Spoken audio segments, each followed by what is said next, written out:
I want to talk about domestic violence. I covered several stories. The other story I did the other day in that show I was doing, I had stated that this particular guy, the suspect didn't have a car. And, a lot of people kind of jumped on me like, dude, that ain't relevant in his case. However, today, and the reason, I'm going to tell you guys the reason why I stated that in the show. I also recorded another story today. And while I'm recording, I find out allegedly this guy took off in this person's car. I'm like, ain't no way. I stated that the reason why, even in the first video, I stated men, women, it's critical. The person that has nothing to lose. 2 days, 2 in a row, I cover stories where the guy is living in her house. The guy has no car and driving her car. And prior threats, hold a gun, it's a pattern. That's why I brought up this guy don't have a car. It wasn't because I just wanted to poke fun of him and kind of take a shot at dude. I was bringing up the type of particular people, the type of cat that dude is. That's what I was trying to point out. So I think that in high school, and it's 2023, it's a huge chance. I think an 80-90% chance your relationship don't work. And I think young boys especially should be taught this. Like, hey, if this happens, focus on you. This is why if it happens, you have a backup. You would be okay if this relationship doesn't pan out.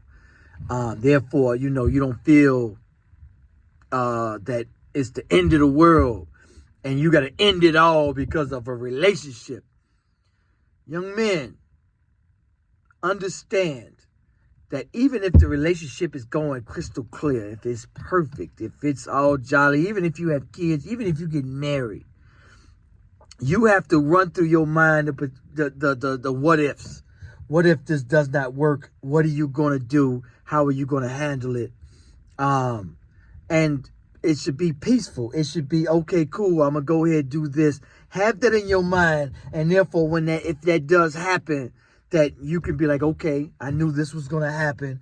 I can move on. You don't flip out. It's sad. It's tragic. It's very scary. And in Houston, I just did the stats. It was 18% of the domestics or the homicides are domestics. And that risk increases by 5 if there's a gun in the household. So, people, look at those warnings. If he ever threatens you, take that serious. Get gone. If he got a loss of temper, if he's fighting, drug use, all that stuff, I run through that on my YouTube channel. All that stuff you got to take a consideration and really pay very close attention to it. It's critical. Somebody that's out there in the streets. I know a lot of people talk about, women want a thug. And a lot of these songs is, I want a thug. I want somebody that can do this and that. Ride all this.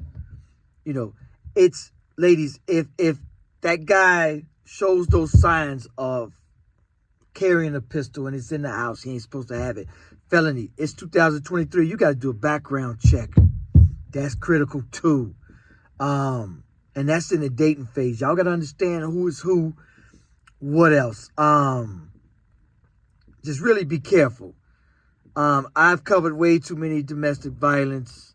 I think it should be taught in school, like with health class. Health, they teach you about STDs and stuff like that.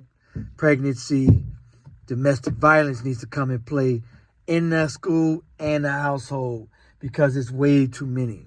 And it's beginning to be a problem and an epidemic because all the guns that everybody has access to a gun now. And so that makes it 5 times worse today than it was 50 years ago. I don't know the stats from back then, but go to my YouTube channel, check that out. That's all I got to talk about today, y'all. Check that video.